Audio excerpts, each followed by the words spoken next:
Baby teeth overview. All about milky teeth. Milky teeth, also known as baby teeth or deciduous teeth, are the first set of teeth that develop in humans. They typically start to emerge between 6 months to 1 year of age and continue to come in until around age 3. Most children have 20 baby teeth, which will eventually fall out to make way for permanent teeth. The baby teeth include 8 incisors, 4 canines, and 8 molars. They are smaller and whiter than permanent teeth and have thinner enamel. Milky teeth serve several important functions. They help children chew food, aid in speech development, and maintain space for the permanent teeth to grow in properly.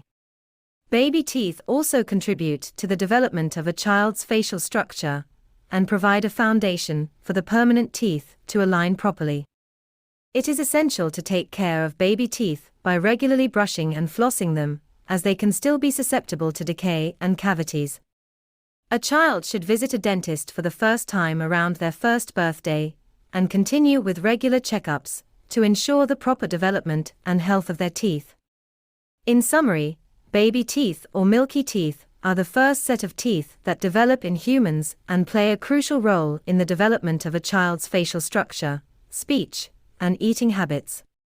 Taking care of baby teeth is essential for the proper development and health of permanent teeth.